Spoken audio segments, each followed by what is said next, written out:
Hello, everybody. Welcome back to the Meeting Forge. Today, I have another guest with me. His name is Gerod King. He is another friend of mine from the Career Pro Circle.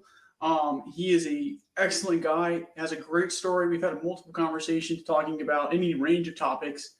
And just a little background on him: he is a provider of executive coaching, training, diversity and inclusion training, and also does keynote addresses and speaks. By the time that this interview will air, he's actually going to give a keynote address to the Career Pro Networking Group on Wednesday, the 24th of March. And again, he's always engaging these things. He's trying to help individuals achieve the maximum potential. And it's great to have such synergy with each other because we're all about supporting individuals. So, without any further ado, let's get into it.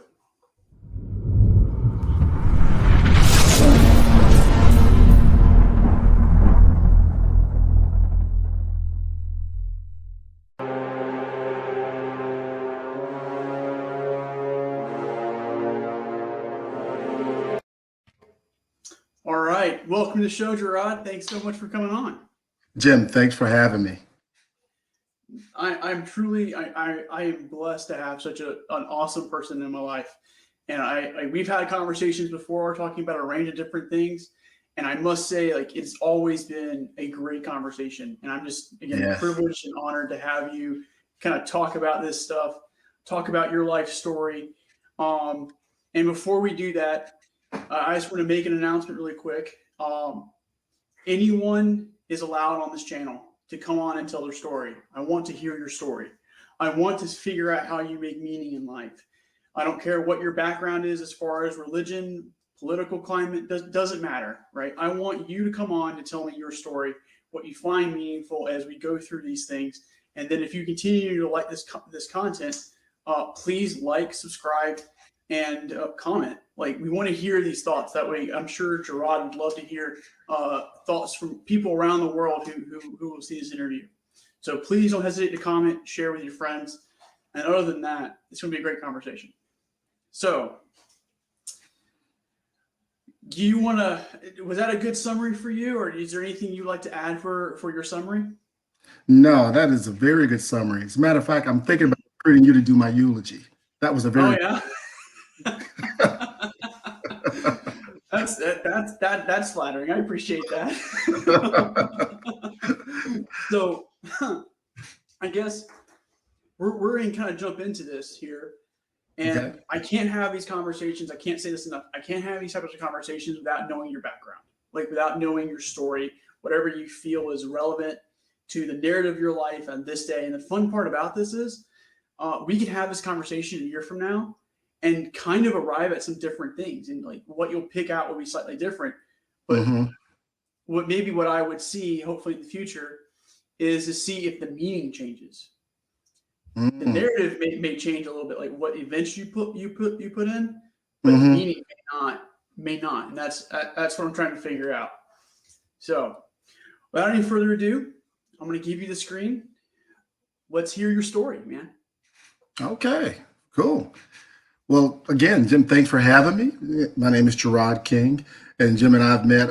We met, I think, within the past year we've met. So we've become, he's in the same circle with me and a group of people, and a good group of people. And Jim's a good guy. So I appreciate him asking me to do this, and it's a pleasure to be able to do it.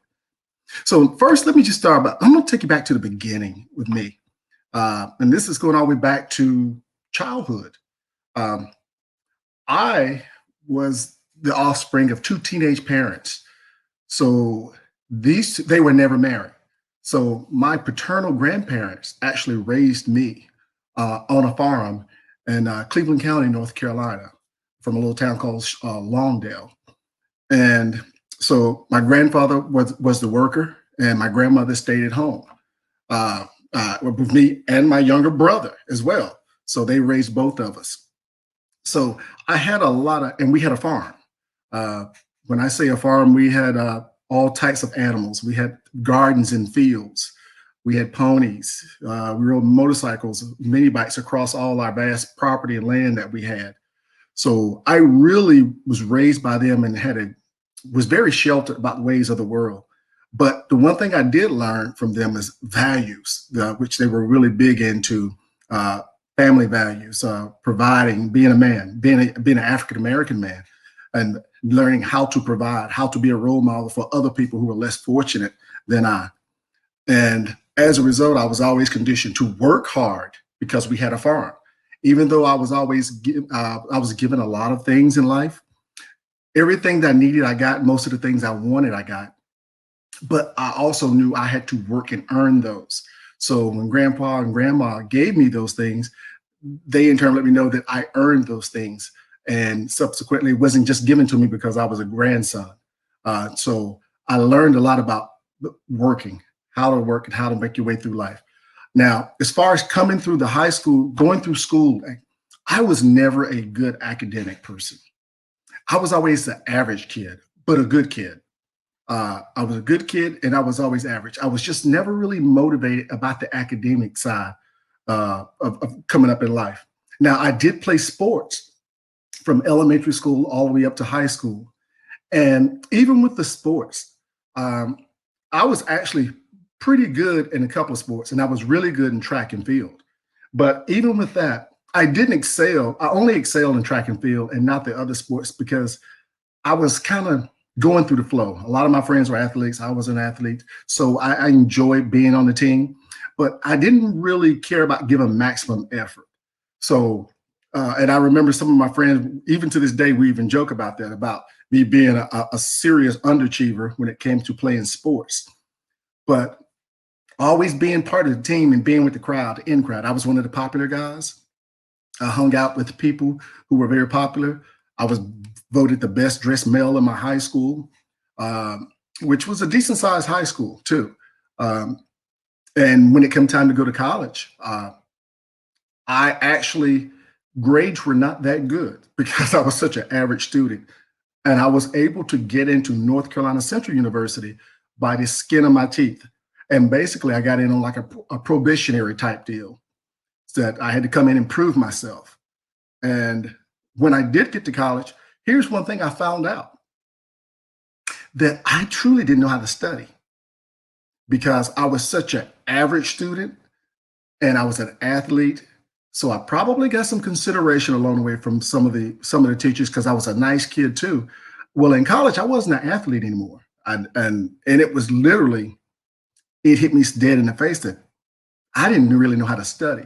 So I struggled my first year and I got by. And because I did get by, it was pretty interesting because then something amazing happened to me. I thought then at 18, 19 years old, oh, I figured this thing out. So I knew how to get by. I made it through the first year, barely, probably with like a 2.5 or something like that. And so the second year, my sophomore year, I decided to be Mr. Party Animal. And that's what I did. And at the end of that year, I was put on academic probation with the letter telling me if my GPA did not improve, that I was going to be tossed out of the university. Basically, I was going to be another person who had flunked out of college. Now, this is something for me that was, I'm going to call it one of my first life-altering events. Because when I got that letter at home during the summer, then I had to do some soul searching. And I thought about it. And I said, my grandparents raised me. They gave me an opportunity to go to college. They're paying for it. I don't have financial aid. They're paying for this. And I let them down. But most importantly, I realized too, what am I going to do if I flunk out of college? College was supposed to be the place for me to go to try to find myself, to find my place in this world. What am I going to do? And I immediately said to myself, this thing that I have in me that will not allow me to handle my business, to be a good student, to be focused, and to be motivated, I have got to get it out of me this summer. And I made a vow. I am going to do everything I can do legally to enjoy myself this summer. I'm going to play. I'm going to get this out of my system. I'm going to stay up 2 or 3 days if that's what I got to do. But I am going to do this all summer long. And I'm going to go back next year in the fall on academic probation. And I am going to improve. And I am going to go ahead and concentrate on handling my business at hand and becoming a legitimate college student. Well, that's what I did that summer. I played and I partied. I did everything you could think of, and had a ball. Realistically, I was exhausting myself from having so much fun and hanging out, being not irresponsible, but not responsible for getting anything done either. I was a slacker, and I wanted by design. I wanted to do it. When I went back in the fall, I sat down and I got into the academic side of it, and I became a college student. My GPA went up every semester until my last semester, right before I graduated, and I made the dean's list. I had to go 2 summers to make up for the horrible sophomore year, 2 full summers to make up for that. And I did it. And the reason I did it, I could not be a failure. That was just something I could not tolerate.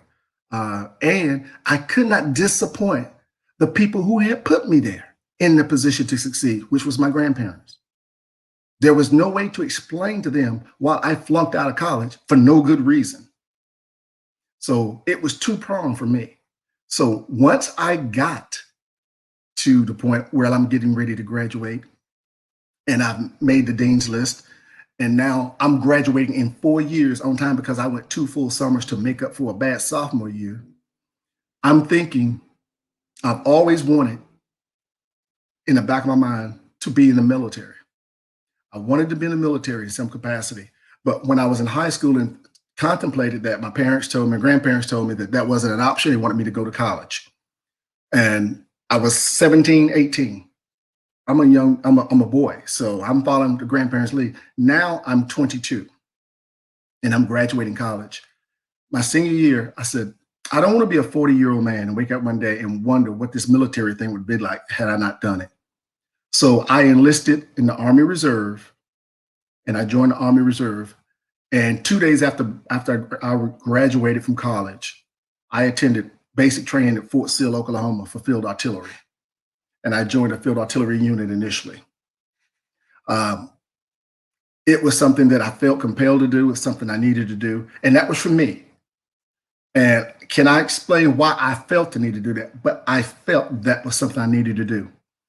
Once I got in the military, it was like, this is something, a piece of me that was missing, I found. The part of me not being goal oriented, not being disciplined enough to handle my business long term, to have vision about where I want to go, what I want to do.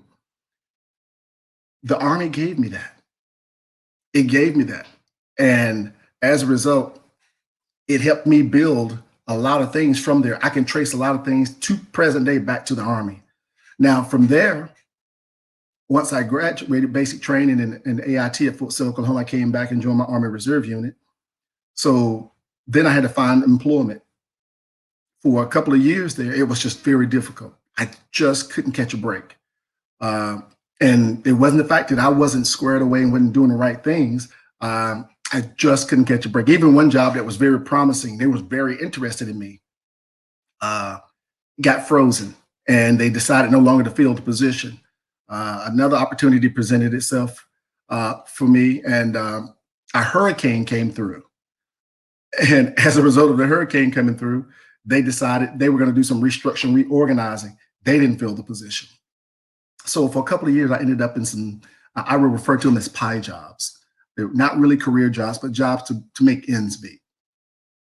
I got an opportunity, 25, 26, to apply with the federal government. And I ended up applying with the federal government, the Department of Treasury at the time, which was the Bureau of Alcohol, Tobacco, and Firearms. And a year later, I got hired and I went to work for the government.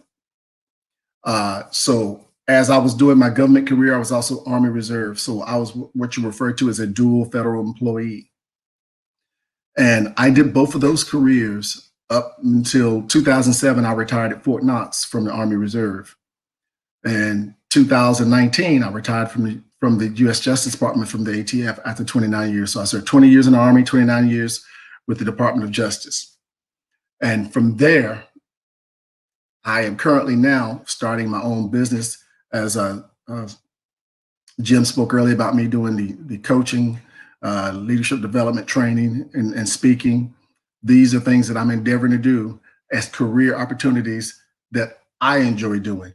Now, as I reflect back on my life span, particularly educational wise, and military and government experience, employment wise, it seems like everything that I did in the military, everything I did for the Department of Justice, everything I did in undergraduate, everything I did in graduate school at Seton Hall, all these things prepared me for what I'm currently pursuing now.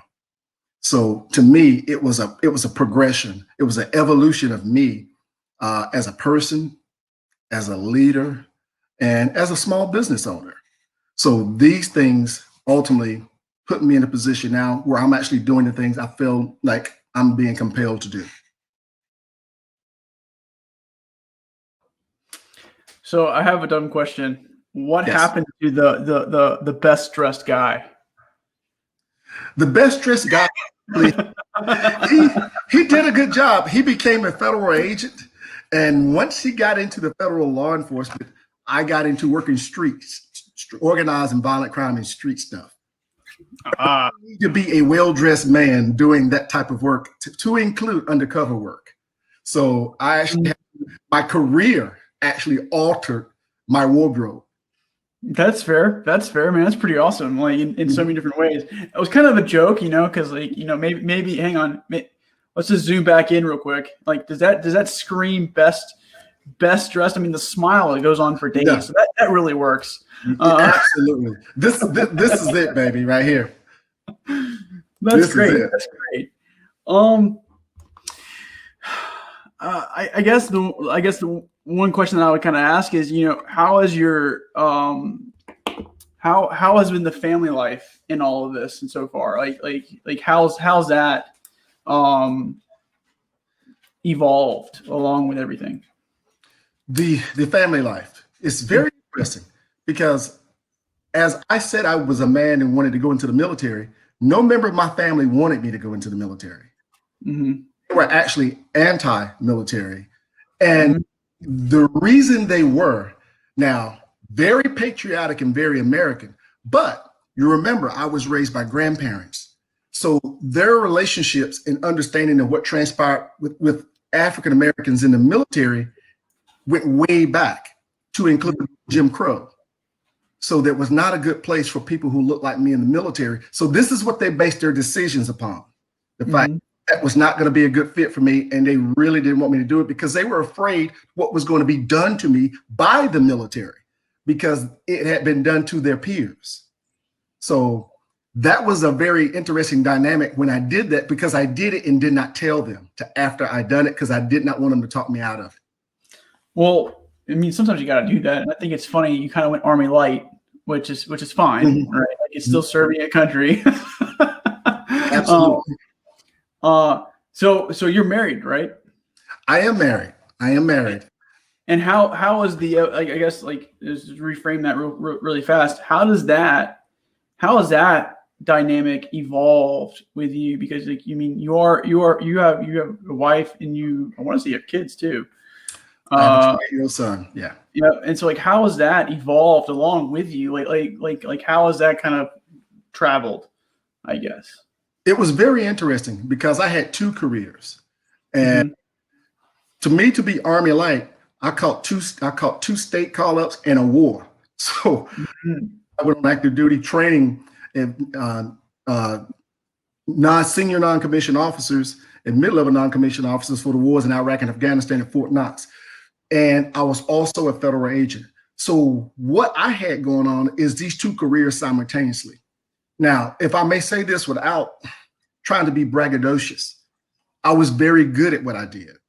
And because I was very good at what I did, I kind of had carte blanche to do what I do.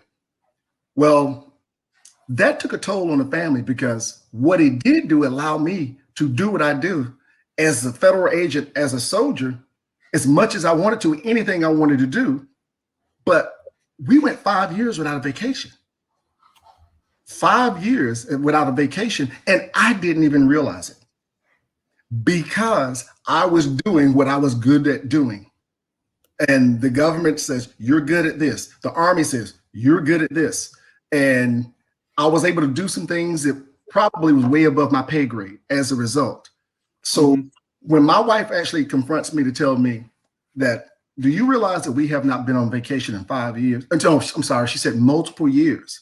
And I said, yes, we have. We went on a vacation. Let me see, remember. And she says, count them.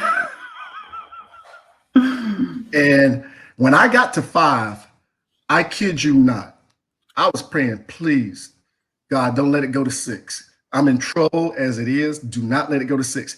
And okay, so it's been 5 years. So between my mother and my wife, we broke that cycle and actually took a 7-day trip.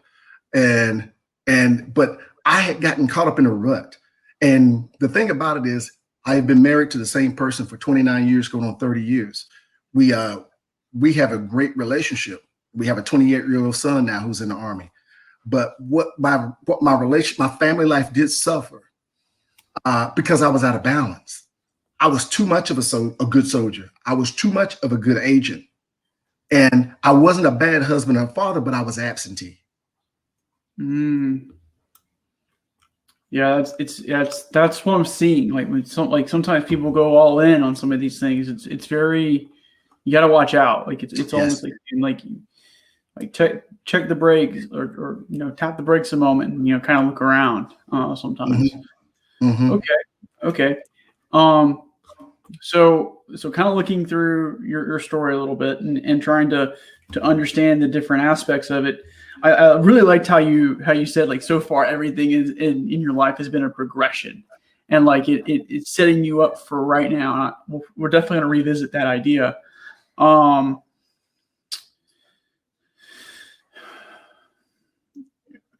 I guess when you were trying to find a job during that time frame, where, correct me if I'm wrong, I may have not written this down on my notes, but after basic AIT for the reserves, in between that time, you said you were having issues finding a job.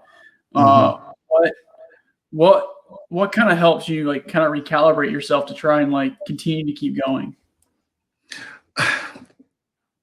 I had to ask for help. I had to ask for help, and I did. And when I ended up getting the job that I had prior to getting the job with the government, both of those jobs came through the Charlotte-Mecklenburg Urban League. And I went to him. I says, listen, I've got the education. I'm a military guy. I've got the experience. I'm squared away. But right now, I can't find jobs. I can't get jobs, and I've had the worst luck. And I worked with them, and I ended up getting 2 jobs, and I got my career field as a result of working with the Charlotte-Mecklenburg Urban League. Okay. So just I think it's interesting how you said you got to focus on there's almost the relationship component there that really does matter. And you need help. We all need help. Yeah. Yes. It's really important. So I think we have a good calibration of where and who and what Gerod King is. So we're going to go ahead now and kind of, we kind of gathered some materials. We have a procedure where we have to kind of start, hammering away. And the only way is to go into the forge. So let's transition to that. Let's do it.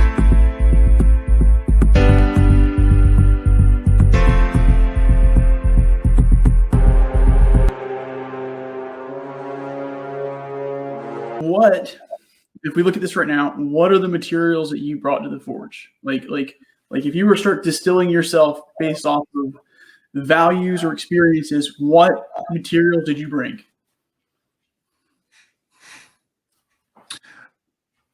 The materials that I bring are a throwback than a modern kind of guy. And I think of the values, my value system, remember who raised me, my value system, and my outlook on life, how it was instilled in me early. So I kind of identify with that. And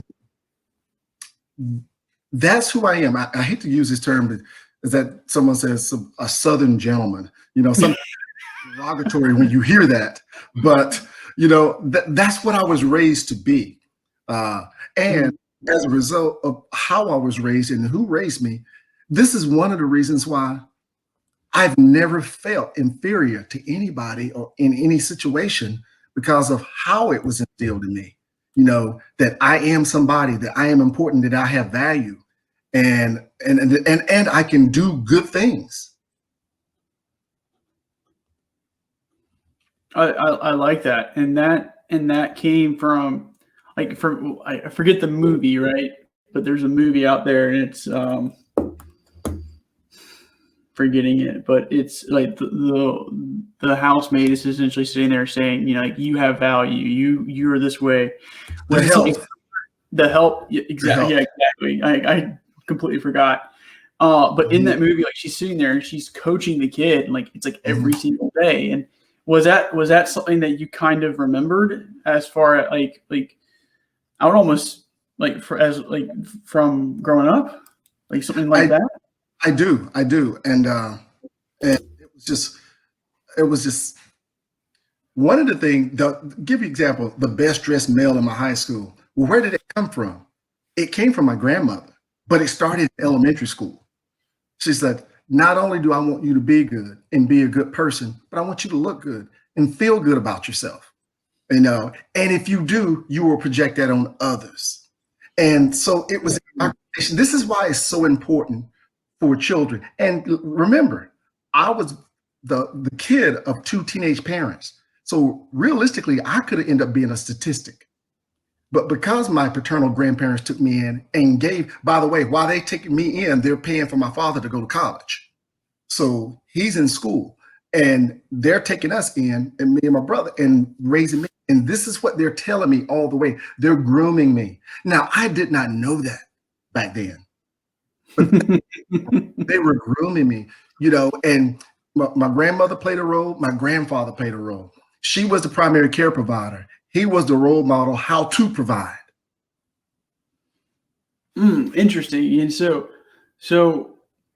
I guess it's like the procedure, or not the procedure, but the material in this way is kind of like translated as like a procedure as well. And the reason why I'm kind of bringing this up is because in past interviews, I've ran into someone who's like the procedure was like projected onto them, but it wasn't the right procedure. It wasn't the right. It was like quenching the sword, or like too early, or in the wrong liquid, and that caused an adverse reaction. And so like this seems to be more like setting the condition procedure versus like setting the condition so you can go out into the world and be successful. Right. They never told me what I had to be. They just told me I could be. And then started setting you the foundations for that success. That's enlightening. And I guess so we've talked about some materials and some procedures. As far as, let's talk about some bad, because we go through life and like we're not going to be perfect. So the studying is clearly, how to study was a bad one. It was. What were some other ones that you had to struggle with to, like, as you're making yourself go, like, this is a bad material, I've got to get rid of this? It's actually and how to say, but being a person who's a party animal, being the popular guy at the place, that's all fine and dandy. The problem is, if you're that guy, you can't be the other guy who handles his business. And what I had the equation wrong. People who work hard can play hard. I had it backwards. Play hard and work when you can, and do what you can, but it's about playing. And I actually had a gentleman speak to me in college to tell me, this is during the season, right during the time I was actually getting put on academic probation, that sophomore year, that bad year. I met a gentleman in there who told me, he says, you know what? You remind me of me when I was your age, and you have the same issues that I had when I was your age. He says, he said, I'm inclined to think you probably don't miss too many parties. You probably get your fair share of the dates too. He said, but here's what I realized, and I see it in you. You play hard, but you don't handle your business. If you learn to handle your business first, you can still play hard. Mm. And as simple as that sounds, now I'm telling you, that is very simple. And a lot of people will probably say that is just stupid. But listen to what I said. If you handle your business, you can still play hard. I did not understand that concept. I didn't understand it at all. And no one had ever uttered those words to me. This guy to this day, he used to live multiple states away from me. He lives 2 miles from my house now, and we're still best friends.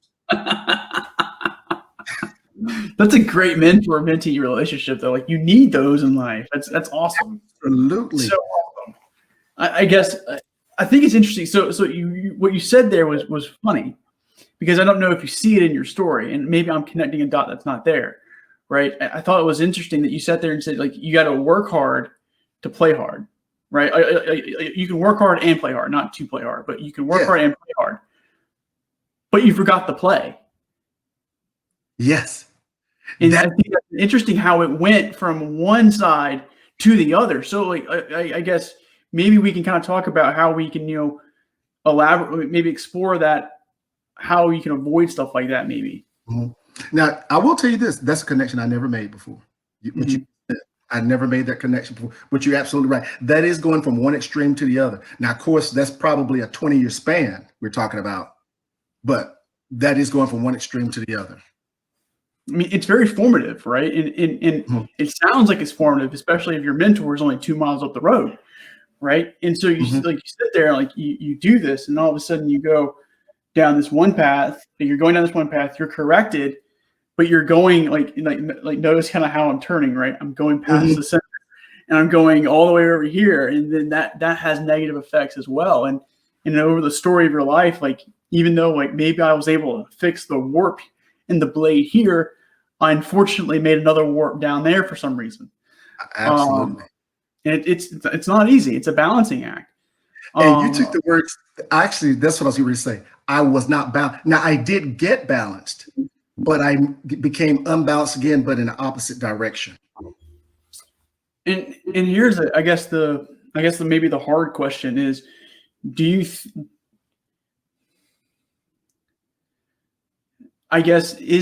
was that a necessary thing you had to go down? Like, was that necessary? Like, in order to understand your notion of balance, did you had to go down that path? For me, it was something that needed to happen. Because now here is a guy that can sit in front of you now and talk about how he went from one extreme to the other and can convey it to other people and share it with working professionals who have a similar plights, whether they're males or females. Here's what I found that I'm the type of people I'm usually most attracted to are people who are driven, regardless of what the field of human endeavor is. If they are driven and they hold high standards, and the people I'm talking about, nobody holds them to a higher standard than they do. And that's the way I was. I can communicate with people like that because it was me. So Jocko Willink has this. I think it's funny how you talk about driven, and you also allude to this too, like this idea of discipline, right? Like, you got that from the Army. So, like, it's like you kind of start to see this thing kind of start to form. And I guess what were some major pivotal moments, experiences in the Army and in the ATF, or I mean, either one, whichever one is the most prevalent to you at this moment? For the Army, and this is always going to be the case, because I can go. Actually, when I was in PLDC, trying to get promoted to make sergeant first class, to be a first line supervisor at Fort Jackson in South Carolina. And I remember that I had to do a presentation. Part of that, which we all know how that works in the military. You go to schools, you have to do some type of leadership course, you have to give a course or whatever else. And I had to give one. and I did. And I wasn't nervous about it. And I'm like, okay, so I'm going to give this presentation and I'm just going to go ahead and do it because it seems like it's all right. After I finished it, the drill sergeant, I'm sorry, the instructor says to me, okay, let me ask you a question before they ask you any questions. How much time did you put into that? And I says, okay, I didn't put a whole lot of time into it. I dropped my head. I didn't put a whole lot of time into it still. He's like, are you kidding me? He says, one of the best presentations I've ever seen with that subject matter. And the other one was like, yeah, that was really good. And I was like, but it came to me effortlessly. I'm like, I don't understand how I was able to do that. But what I found out was I had a niche for being able to convey messages to people, subject matter information to them, and connect. And I never knew that.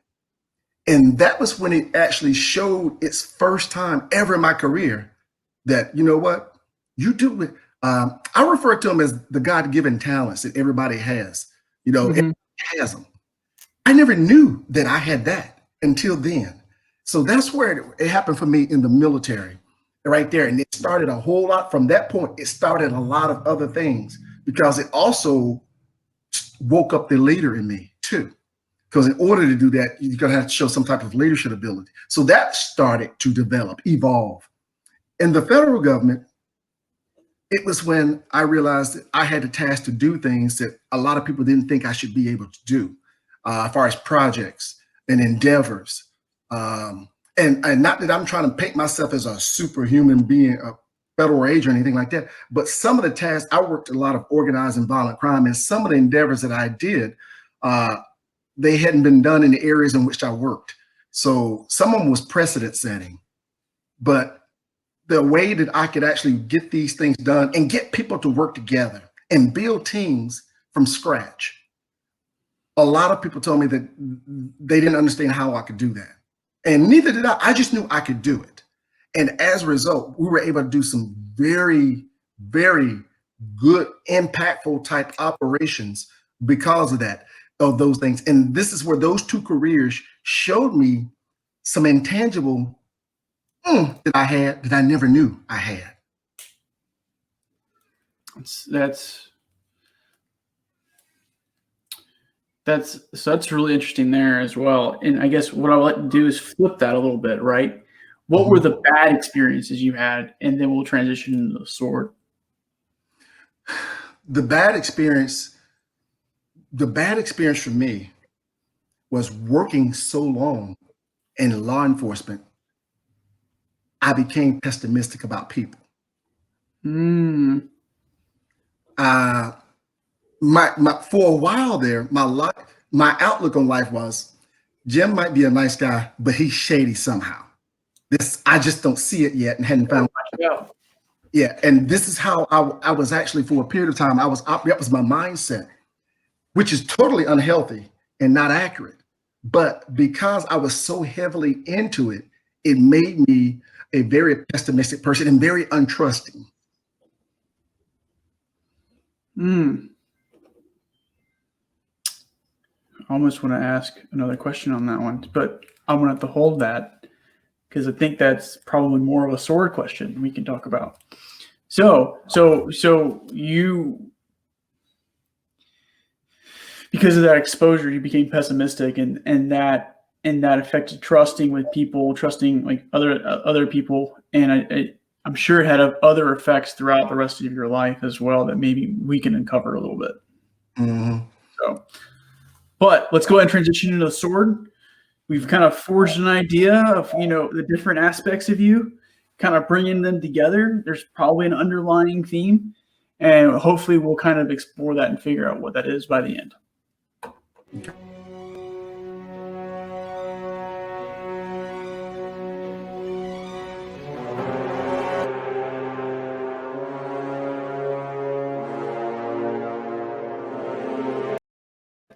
All right. Remember, everybody, we're here with Gerod King today and having a great conversation so far. And I cannot stress this enough. If you like this content, you like talking about these things, these very personal experiences, pulling information out that can that can help anyone, right? Then you need to like, comment, subscribe, share this with your friends, your family, doesn't matter, whoever you think needs it, because that's the only way that we're going to kind of get out there and get these stories told. Not just Gerod's story, but Vicky's story and Captain Dadpool's story and John O'Connor's story. All of these people's stories need to be out there. So I just ask that you share this with anyone and everyone, and let's get out there and attract more people into this library. That way we can all find relevant meaning and make things happen. So, Gerod, back to the sword. All right. So what is the sword? Really fast. The sword is this notion of you forging yourself, right? It's you can look at it from a present perspective. You can also look at it in like other points in your life where you think you had it figured out, right? Just like, for example, when you were in college and you thought you had it figured out, and you maybe failed and you didn't fail, or something like that. And it's about acting, it's about action, it's about going out and doing things, making judgment calls that are good and bad. And I guess one of the things I want to ask is, how are you empowered by your experience so far? Because I believe what you would call battle tested. Mm-hmm. I mean, I've been to war. I've been doing operations where it was life and death situations. I've had to make calls to determine safe tactical operations, to minimize risk to the public, to make sure that people were not injured, good guys or bad guys, that it was something that tactfully and safely that we could execute and do. I've had major operations that sit on my shoulders, that I was the engine that drove the train, because these things battle tested me. It allowed me to build up a tolerance to be able to take the heat and take the pressure more so than a lot of other people could, regardless what it is, whether it's a life crisis, what some people may determine, or a organizational business crisis or whatever else. My thing is, I have had to make decisions, some serious decisions in some serious stressful situations. And as I explained to one of my friends one time, when he was in private industry, and he was talking about the stress of not being able to make quotas or sales or whatever else. And I told him, I said, I'll be honest with you, that's not stress to me. I said, because if there's not someone willing, a sniper looking to blow my head off, or landmine looking to blow my vehicle up, or someone trying to stab me in the back as I'm walking, I said, that's stressful to me. That's not. Now, I'm not trying to diminish your level of stress, what's relevant to you, but understand with me, this is why my family refers to me as the cool as the cucumber guy, and always the person to go to, because he's always going to be thinking with a cool, calm demeanor and a level head. But that's because the careers I had, they taught me to do it. Yeah, and so like that's a source now of empowerment and confidence. And I guess, have you, and this maybe I maybe not be phrasing this right too, but have you ever carried the sword the wrong way? I would say yes, when your ego gets in the way. And that right there is carrying it. You wouldn't be carrying it. And there are a few times it happened. And remember, which you know this, coming from a type A male-dominated industry like the military and law enforcement, sometimes you can get caught up. There were a few times where I got caught up, and it's like, okay, I have to show him or her that I actually have a bigger stick than they do, that I can do this better than they can, or whatever else. And he had some quasi competition going. Here's what I do know. If I think about, did I have to carry it wrong a few times? Yes, I did. Was I aware that I was doing it? Yes, I was. And here's something else. Was it even necessary a time or two? Yes, it was. That is something that I haven't heard actually yet. And people really being aware that in that moment they were carrying themselves wrong. They were carrying that sword the wrong way and potentially be using it the wrong way. It was situational. situational. And again, you're talking about something where industries where I'm talking about stuff that potential people's lives could be in jeopardy or whatever else. So you have to do, I won't call it, I'm going to call it adaptability, knowing who I'm dealing with and knowing how to get things done. The thing that was always, I felt was always my advantage was extreme competence. Mm-hmm. This is what I'm going to lay my head on, is my record and my extreme competence. My competence created confidence. And as a result, if you were to question or challenge me, you would have to be on the same level of confidence and competence that I am. And if you're not, then that could be an issue where, again, I may have had to carry the sword wrong. But ultimately, it's like, who's right and who's wrong? Do we get the end result a good result? Sometimes. In my case, every time I did that. We did. But I knew what I was doing. Here's a question, right? So kind of along this vein earlier that you were talking about your pessimism, right? Mm-hmm. How has that related to your ego, right? Incompetence and interacting with others? You have. Here's what I can tell you from me personally. You have to keep that in check because it will jump out if you allow it. Over time, if you've taken as many classes that I took in leadership and a lot of things about self-awareness, you know your strengths and weaknesses. Everybody should know those. And if you do, keep it in check. I will tell you this. The Last Dance with Michael Jordan. Did you see that? I did not.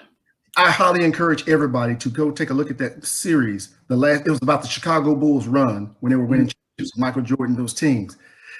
This is the only time that we've ever known that Michael Jordan allowed us to get inside his head. And he tells you what he's thinking, what he was thinking when things were going on. Most superstars and most high achievers do not do that.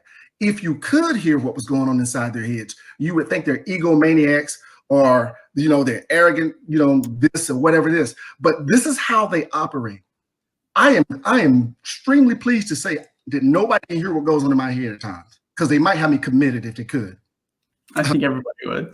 Yes, it's one of those things. But this is how I motivate myself to do what I need to do.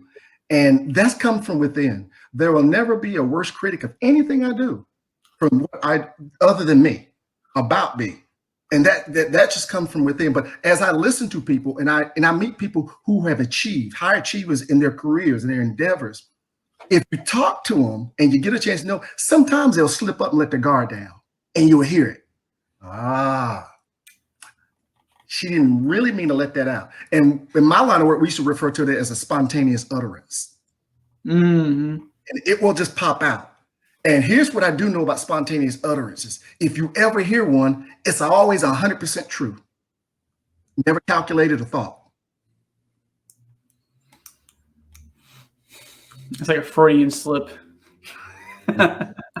Yeah, and we used to refer to it a lot. I mean, I give you an example.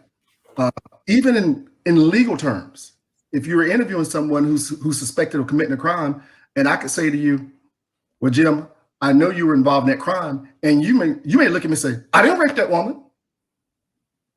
I didn't say you raped a woman. I said you committed a crime. That's a spontaneous utterance. Mm. When people have those, and like I said, when I listen to people talk, people who are high achievers, like I said, I love to get inside their heads and hear. This is why I love talking to them. And I like getting comfortable with those kind of people, because when you do, they share how they're wired, how they think, how they do things. I find it very interesting and very intriguing, because I know for me to do some of the things that I did and how I think, like I said, my wife been married to me for 29 years. There's a lot of things she's never heard me say or think because it would scare her. I guess the question that I would like to ask is, have you ever had a spontaneous utterance or something like that, or just a moment where you were feeling vulnerable and somebody abused it, like somebody abused that and turned it against you, and what did you do? I cannot recall any instances where I had that happen to me. Hmm. I've never had any instances I can think of. Okay, that's fair. Yeah, yeah. No, I mean, not that. I've had people who the biggest thing that I've had is in the past. If any difference is on a professional level, it's always someone who sees something different than I do. Mm, And if they see something different than I do, my thing is, I'm not telling you wrong, and it's not my job. If I can show you a better way to do something, or if I can show you something to do that you've never thought about before, would you be open to it? If I've dotted the I's and crossed the T's and I've vetted it every which day from Sunday, because I can think in a different way that you may not be. The people who are actually my superiors in the military and in the federal government, that was the type of relationship I had with them. They understood and they allowed me to use my talents to for the betterment of the organization, to make them look good, but ultimately to get things done. And I never, ever cared about accolades. I cared about the end result. hmm Do you I guess with that, do you ever think that you actually, let me ask that question later.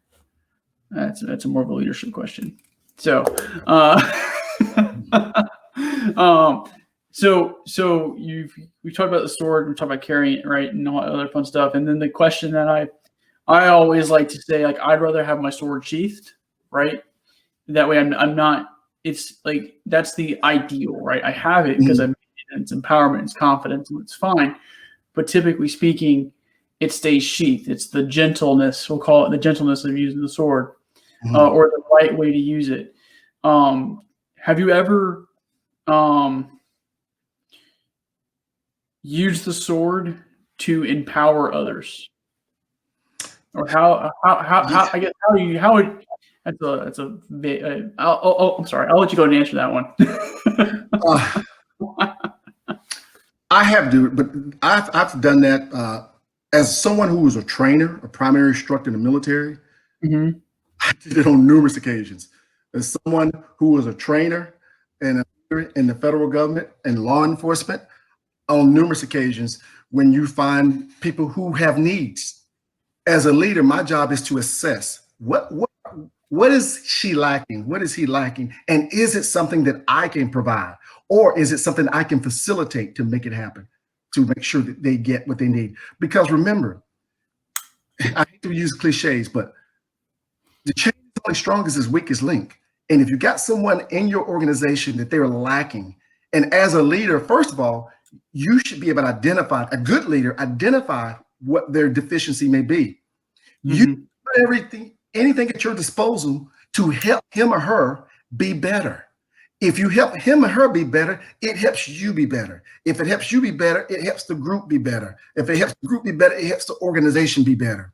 That's taking it down to the micro level, to how you get things done. But whatever it is I could do to use my weight, my rank, my influence, or anything else to ensure that people's needs were being met, particularly if they worked for me or with me, and if they were somebody I could help. Some people didn't work with me or for me, but they were somebody who may have asked for my help or somebody that I knew I could offer the help. Then do it. Then that's what I did.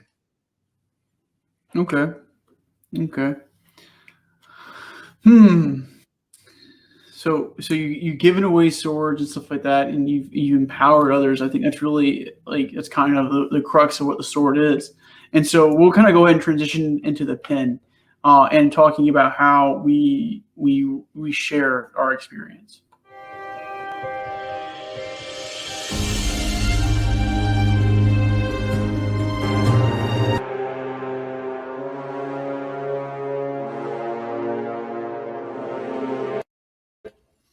All right. So the pen and the sword are technically of the same substance.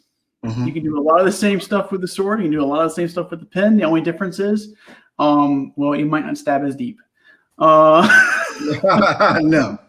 actually, you can still stab pretty deep, right? Because it's a different type of thing, and so like that's why Mhm. they're parallel, right? They're kind of the same thing, um, and sharing our experience is so helpful, and doing those things. So, I guess the question I like to start off with is, Gerod, what are you doing right now as far as, actually, let me back up a little bit. It is 10 years after your death, 20 years after this, 100 years, 1,000 years. You are now a legend and a myth, right? Mhm. And people are going, this legend and myth of Gerod, what do you want them to capture? What is it about you that is your legacy? I'm going to use something my wife told me. And she says, if everybody was like you, man, this would be a lot better place. She said, you're always trying to help others. And as someone who worked in the government, my job, I was a diversity career impact program coordinator. So I was responsible for all the recruitment and hiring. So I made a point to reach out to people, to underrepresented groups, reach out to people who would not necessarily have knowledge about this career fields, the stuff that I worked in, the things that we did. What people would say about me is, you know, he made a difference. He helped people and he went out his way to do it. He even retired early to go do things, helping people and working with people so that he could do it. And that was his passion and stuff. That's and not to sound cheesy, but realistically, that's what I told people when I told them I was retiring from the government. I feel like I'm being compelled and I'm being called to go do something more to help people. And I'm limited here because I have to operate within the scope of what you all want. I want to be able to do it the way I want. And everything I do is dedicated to helping people versus some of the things that I do.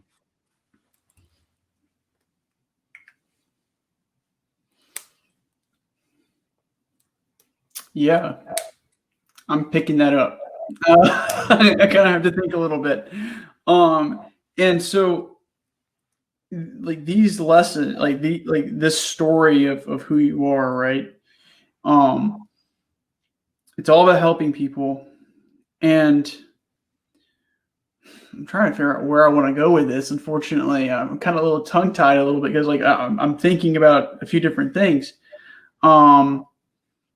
So I guess we'll kind of talk a little bit more about what it is that you're coaching consult, like, because you're a coach consultant and you're also kind of like a professor a little bit. How is that helping share your legacy?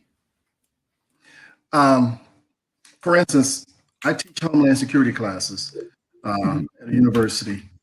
And as I told the students, said, this is the first semester that I've actually been a college level instructor.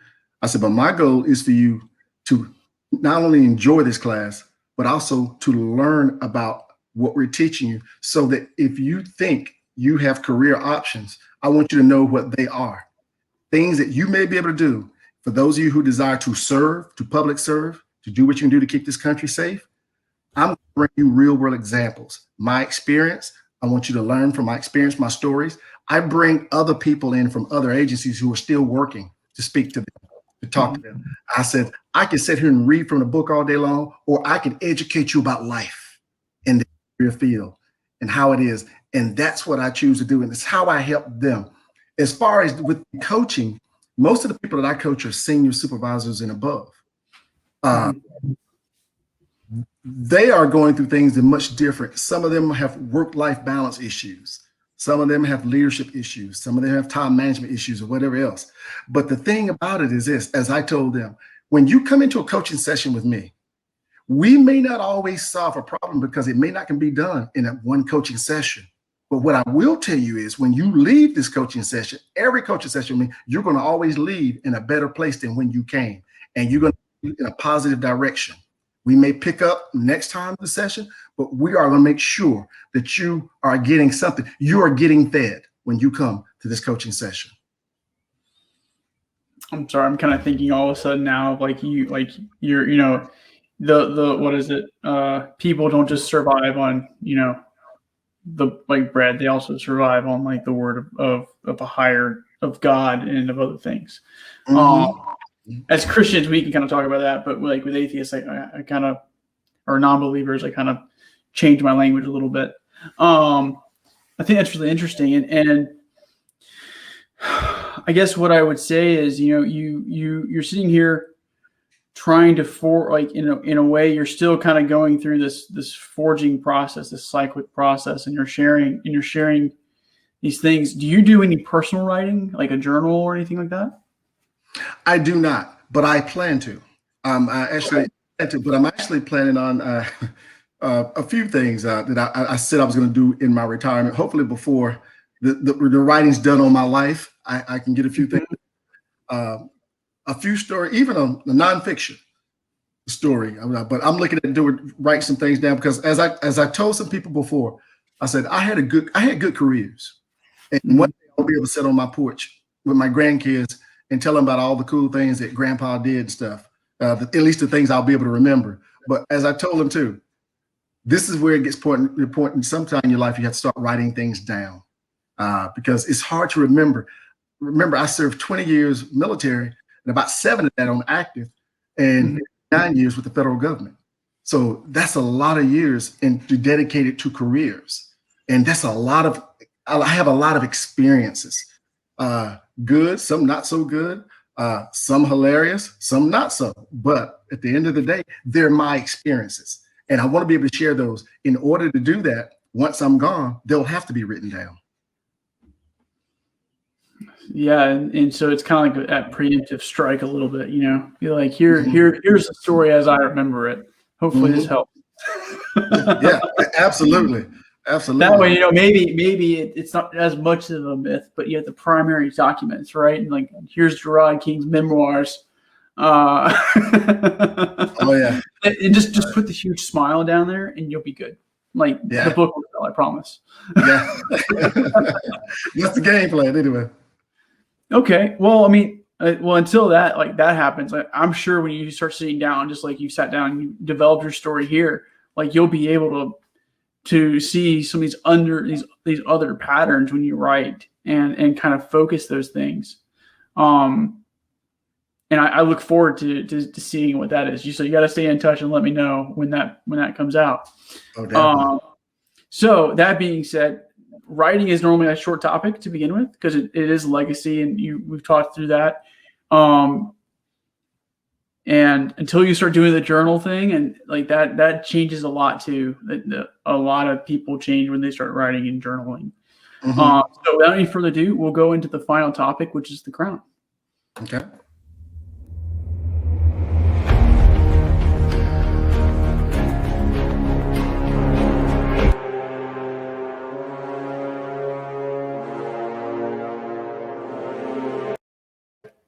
All right, so we are now in the crown. This can be seen as leadership, both leading yourself, leading others, and achievement in a lot of ways. And like, you have a long list of achievements, and a long list of leadership experience. So I think first off, it's kind of like let's circle back to this idea of self-discipline and how important that is. Or like this concept of self-leadership for you so far in your story. I'll give you an example. The first example, I used to smoke. I smoked for 13 years. On 4th, 1996, I quit cold turkey at Fort Pickett in Virginia while doing military training. And I looked at the soldiers with me and I told them, I says, listen, y'all see this smoke coming out of my mouth? This is the last time you will ever see that. And the guys started joking me, and everybody's like, yeah, right. And I said, wait a minute. I said, everybody calm down. Have I ever told you all that I was quitting before? And everybody looked around like, no, you never said it. I'm only saying it one time. And I did. And I said, no, I'm done. My wife has this thing she tells me, she's like, you are that way. But she said, but most people aren't that way. And back when I used to have a difficult time understanding why can't Jim stop doing that? He sees it's counterproductive. And she's like, but you're applying your logic and your constitution to Jim, and he's not like you. And that was something she was able to help me with, which once I got enlightened about that, then I understood that, hey, everybody's not wired like me. Now, look, some people are wired in a manner which make things easier for them to do than I. As far as me, keeping in checks and balances on me, having that internal discipline, it was something that it evolved. It wasn't there initially. You remember my story. It wasn't initially, but it evolved, and it came from somewhere where I don't know. It's kind of like the talent for being the leader in training, the discipline, they all happen. Now, keep in mind, I did not say this, but right after I graduated college and before I went into the military, I got a DWI driving. That's back when they called them DWIs, driving while impaired. And I was under the influence of alcohol. I had to go to court to beat that. And I beat it on technicality. Wow. Did I blow the legal limit? I just blew over it, but it was enough for them to charge me. So as a result, that was something that happened for me. And I never drank and drive again. And that was at 24, 26. Because I didn't get convicted of that, I was able to get a job in the federal government and working in law enforcement. So when I tell people, and I look back on my life and I see how things happen and stuff, I don't see coincidences. I see a pattern. I see for a reason. And even like one of the things you enlightened me about today about going from the extreme, from being lack of discipline to too much and being too job oriented. But everything happened for a reason for me. And I needed to learn lessons. Now, I am a Christian, so I do believe in divine intervention and guidance and stuff. And that was one of the times where I think I may have gotten some to be on a technicality, and I did. And as a result, I'm able to articulate, I'm not a perfect being by any stretch of the imagination. I try to come to people as much as I can and let them know I'm real. I have issues, I have flaws, and I've made mistakes along the way. But this is how I was able to get it together. So I just had it and then I lost it, but that's okay, right? That's okay. So you shaped yourself and you've done this stuff. There it is. It's there. So give me a minute as I unpack this for Okay. trying to get this question out. So I thought it was interesting that you sat there and you talk about applying my logic to others, right? And from a leadership perspective, that's really easy to do, right? Yes. Like what was it? I read an article a while ago that was you're like the 8 to 10 things. I don't remember exactly what the title, but it was a number, and it was that you don't know about working for yourself. So pretty much the moral of the story is you don't know what it's like to work for me, or for yourself, like only they do. And so how did you kind of I guess balance out that idea of applying only your logic to things and trying to understand where people are coming from? Just as I learned a few things about life, for instance, being in the military, being in the federal government, having traveled abroad, it's hard to fix foreign problems with American solutions. Mm-hmm. Very difficult to do. We still keep trying, but it's very difficult to do. It's hard to fix other people's issues, around my way of doing things or based upon my outlook in life. It's got to be things that's applicable to them, things that work for them. And I'll give you an example. Yes, I quit smoking cold turkey, but the next guy might quit, but it may take him 2 years to do it. But does that make him any less successful? No. He has a different plight.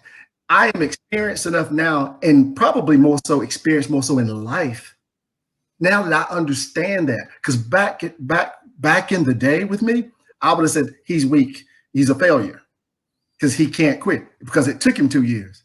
Well, let's not look at the plot. Let's not look at the route of march. Let's look at the destination. Did he get there? He did. Now that's when I'm dealing with people, particularly as do leadership development and coaching and counseling and things along those lines. That's my mindset. Nobody comes to me and gets judged. Nobody comes to me as a perfect vessel or an imperfect vessel. They come to me as they are. I like that a lot. I like that a lot. And so it's the destination that matters, and in many cases the journey, right? Yeah. It's not how quick you do it. it's kind of that journey that you go through, and it's almost a this requirement. It Because is. it is literally the rite of passage. Yeah, it's true. Now I do this. I will tell you this. I do believe we as humans, with all our imperfections, I do believe sometimes we can do things to block our blessings. I do. Mhm. When you get off track, you stray too far, and you got things going or whatever else, or if you don't want to use the word blessing, say to your fate or your destiny, you can alter that by doing things that are just way out. I'm gonna give you an example. For instance, having felony convictions, things like that, assault on females. And I'm using crime as an example. But if you do that one time, that's all it takes is for it to alter your life. It's like, you ever heard anybody a little bit pregnant? No, either you're pregnant or you're not. It's one. So it's kind of like I'm a little wrong or I'm a little bit right on this. Some things can actually alter your life. And what I used to talk to people, particularly the high school kids, is about consequences of your actions. Understand the difference between a misstep, a mistake, and a foul up. And we kept it clean because it was school, so we used the word foul up. I said, Mhm. life altering. I said, those are the ones that you may not be able to recover from. I said, now you may be able to regroup, but it's going to leave you damaged in some capacity. And that can affect your income earning potentials or career opportunities. And that's something that can last the rest of your life. So you do have to think about those things. With me, as I deal with people now, I look at them and, like I said, I accept them for who they are and I allow them to show me who they are. Now, granted, as far as I'm not pessimistic, but my trust is earned. It's not given automatically. That's I get that. Like, you can't be naive. I was actually thinking of a question there. Like, you can't be naive. Like, No. you still have to, like, people still have to earn trust. And if you do something, like, for example, give away your sword, right? You can't do it and, like, expect that they may not use it against you, especially if Yes. the wrong assumptions are there. Like, they have the Yes. wrong assumptions because they don't Mhm. understand what you're trying to communicate with them. Mhm. Um, yeah, and to me, that's a very difficult thing to do. And then on top of that, I think it's also interesting, like, because we're kind of talking like two sides of the same coin. Is how, as leaders, do we pull out like that inner light, for example, or something like that, to say, hey, um, we need to go ahead and pull this out of you. We see it in you. We're going to try and pull it out of you. And after a certain point, like, you're like, you're either going to get it or you don't. Mhm. So that's it. That is. Now, with that, this is something that I encountered quite a bit in my professional endeavors. That is very difficult for a lot of people, even people who are in senior leadership positions, to sometimes to say, okay, I've done X, Y, and Z, and this is not working. But Jim is a good guy, and I really don't want to let him go. Well, it's the matter is, the way I look at it, you didn't let Jim go. What you had is a situation where Jim was not compatible with this position or whatever it may be. Now let's find a way to help him find something that is compatible for him. So I'm going to do him a favor. But by every stretch of by every word, I was just like, find ways to develop and work with them. And when you say that Jim is not working out in this position, he's not compatible, it's unproductive, or it's not a good fit, you have exhausted every means at your disposal as a leader. It's not the first thing you look at to get rid of Jim. It's the last thing you do, but you've exhausted every means to do that because you're trying to work and develop people and help him. Sometimes that means doing that person a favor to help them find something else, whether it be within the organization or outside of the organization. Yeah, and what I see, and I'm sure you see it too, is that people kind of get bent around the axle a little bit and start spinning their wheels, like, when they don't understand when to let go. Like, Mhm. when have you actually done that? And that's the hard part, I think. And that's That's the real hard tough. part. Like, where's that line at? Like, and that's a judgment call. That's you swinging the sword. Where's that line at? I'll tell you, I had a female soldier, come to me once, and she looked at me and she smiled and she says, "Do you know what people love about you?" And I'm like, "I'm sure you're going to tell me." You're brutally honest. You know what people hate about you? They say you're brutally honest. And she said, but you know what they all say? They say you're fair. And if you are fair with people, they will know. Mm-hmm. I said, and I told her, I said, I can live with that reputation of being fair. Yeah, and like that's a thing. As a leader, like you have to pick and choose in some regards. You have to aim at that highest value and hope that you acting out your actions and taking on that burden of responsibility that you're able to not be corrupted by it. Mm-hmm. That's true.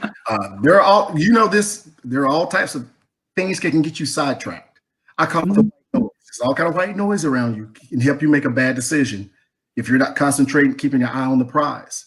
And you got to be able to tune out the white noise, regardless of where it may be coming from. You have to tune it out to make good, sound decisions based on logic and fairness. And that's something that one thing that requires you to also be is competent.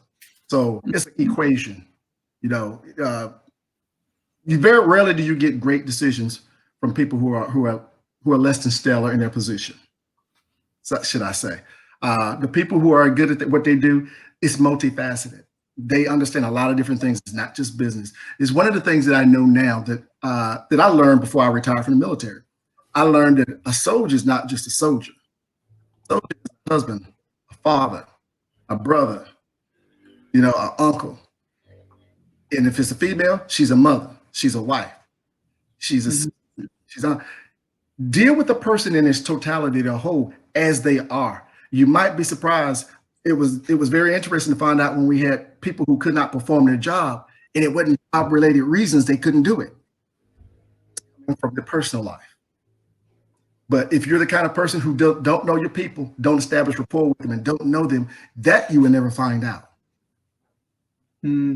Yeah, you have to. You almost just like this interview. You have to know the story at some level, and that gets rough for 90 to 100 people to 300 people. It's hard.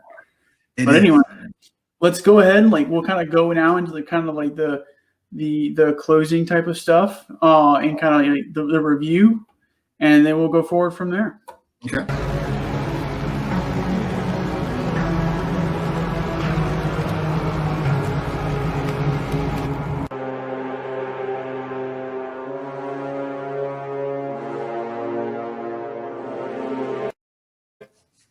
All right, so we have a great story with you now. We have a bunch of different things and kind of just looking across your life, and we've talked about the symbology of the meaning forge now, which is that the meaning forge is actually life, right? It's life is a forge in many ways.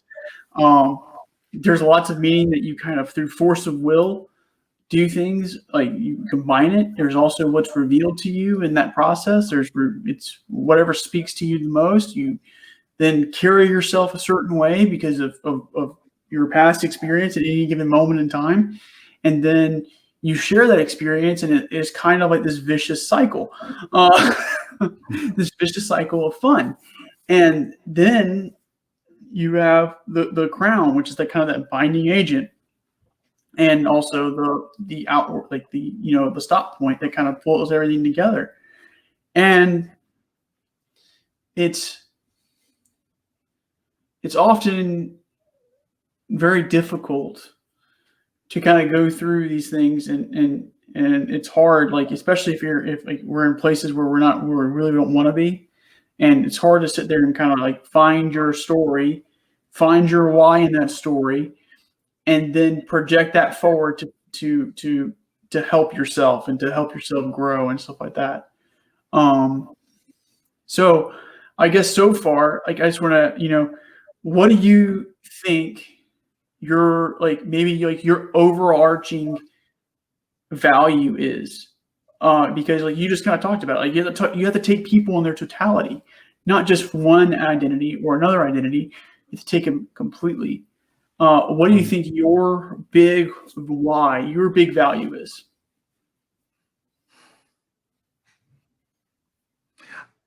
I feel it's to enlighten a lot of times.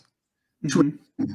What I find in many instances when it was dealing with conflicts and people and differences, culture, race, sexual orientation, gender, the works here and there, is a lot of times, a lot of things are said and done out of ignorance.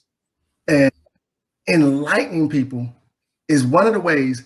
If you have an open mind, I'll show you somebody that can be enlightened. Now, everybody doesn't have an open mind. But for me, my big value for me is, am I going through this life, particularly at this stage, in enlightening people? And because enlightened people, to me, are better people. They do better things. They think better. They're better informed. They don't say as many things that are derogatory towards other people. They may not do some things that maybe is derogatory to people, but enlightened. That's where I am, and that's where I aspire to help other people be. If this is a journey they're willing to take with me. That's something you can't make people do, and I'm not here to do that. I'm looking for the people who are willing to extend a hand, and I'll meet them halfway. That's my value that I add right now to make. And again, don't want to sound cheesy, but to make this place a better place is to enlighten people about the things you don't know. And everybody's got stuff about them. And there's things we don't know. And if you get enlightened about stuff, it will make you think different before you say or do certain things. And I guess the question that I would ask is, what's the dark side of that? Like, what's the hardest part, the dark side of that dream? Is meeting so many people who are not open-minded, because you can't enlighten them. That's frustrating. And I don't take it personal, but I feel it. You see it, and he's like, I hate to say this, but I wish better for some people than they wish for themselves. I really do. Because I understand for someone who has been enlightened what it feels like. Here's something I can tell you. You're a soldier like me. One thing I can tell you is this. There should be nobody in this country, the United States of America, that's walking around here mad about their situation right now. Because I can take you to some places where you really would be mad. Or you would not be living American dream. If you think the American dream is dead, go to some other places and check it out, see what it's like. And then come back and tell me how upset you are about stuff. Could we be better in this country? Yes. Could things be better? Obviously. But nobody walk around here to the point where we're boiling over our state of being as American citizens in this country when if you've been to other countries, particularly during turmoil or conflict or war, or travel in some places and get outside of the tourist places and see what the natives live like, then come back home. You may do like I did. When I got back from war, came back home, first thing I did at Fort Benning, Georgia, was bend down to the ground and kiss the tarmac. Just, thank you. Oh man, I have so many jokes now. I unfortunately did not deploy, but I was forward. I guess you could say I was stationed in Germany, which is still another great place to be in, right? Like another great society to kind of be part of. And there are still places in Europe that you can check yourself. And I agree with you. That makes a lot of sense. It's sometimes one of those things that, as you say enlightenment, I'm seeing forging individuals, right? Like it's how sometimes you're only there to plant the seed, and you don't always get to see that grow in the garden, and that's the hard part about it. And you just sit there, you get to sit there and just plant it and go and hope and have some faith that it's going to get watered by other people who see that little hole in the ground and go, wait, let's give this some water. And that's the hard part about it, right? And sometimes people just have to act out these things, like even though it may be bad, like they have to act out in order to come to that realization. So I guess the last question I'll ask before I give you your final say, and because you in the show, it is not me. It's how I like to do it. Okay. What did you like? What did you like about this experience, if you don't mind me asking? Like and learn. I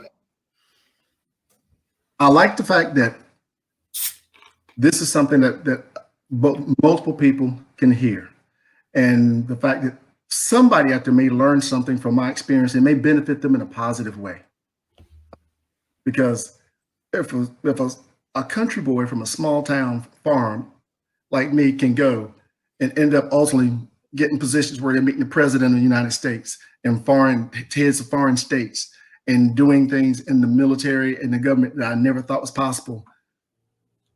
You can go as far as your dreams can take you and stuff.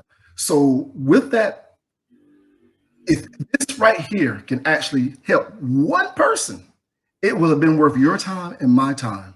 If it's something out of this message that helps one person out there to feel enlightened, to feel better about themselves, or to say, you know what, I got an idea, because I remember that guy, Gerod King, man, boy, he was jacking up. He was jacked up all kind of crazy in college and almost got kicked out, and he got turned it around and regrouped.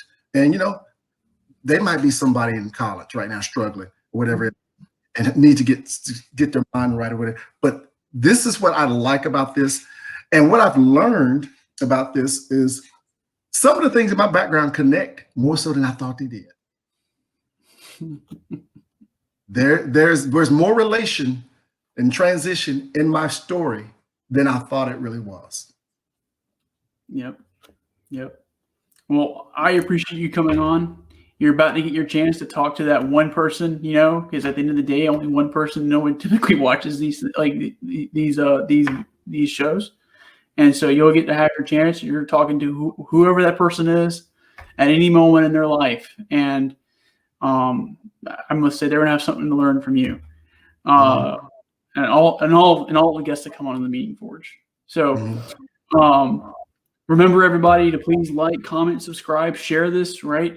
Share this with your friends, your family. Have a discussion with people about this topic, about the content here.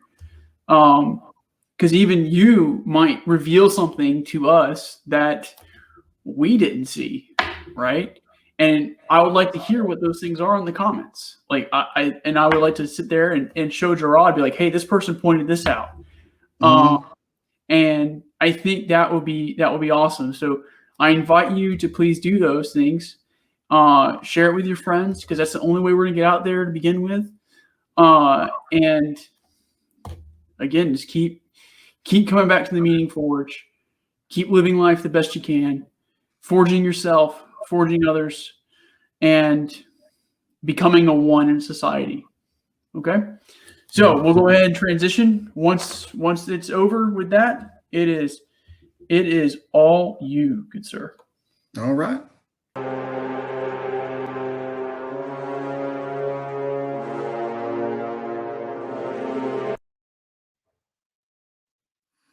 Okay. Well, if anybody actually listens to this, I appreciate you taking that time to do it. Hopefully I said something that may be beneficial to you in some capacity in your life, or help you in some way, whether it be personal or professional. What I like to say is this: for those of you who lived in the United States of America, we grew up in a land of plenty, a land of opportunity. I once had a person tell me, when I was in the war, a person asked me, who was in a foreign country, says, here's what I don't understand about you Americans.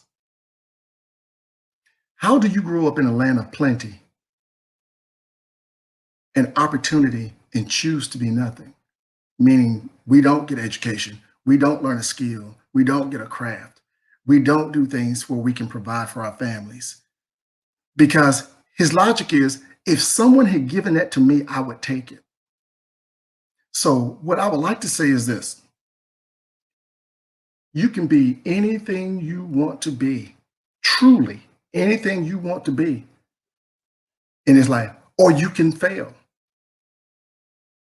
Have a plan or fail to plan, and you will fail. If you plan, pursue your dreams, go after it. But here's one thing I will tell you: I've never seen anything good come easy other than winning the lottery. So whatever it is you want to endeavor to do, it will be difficult. It will be, I promise you, if it's worth having, it will be difficult. But what you will need to do is stay true to the course, keep your eye on the prize, and stay focused and disciplined, and you can achieve. If you believe it, seriously, if you believe it, you can achieve it. And if you can achieve it, then that may put you in a position where you're actually living your life's dream, whether it is to be a physician, a lawyer, a policeman, a teacher, whatever it is, you can actually do it. But you will need to endeavor, and you will need to stick with it and have a game plan. And when you have people who are naysayers, you got to tune them out.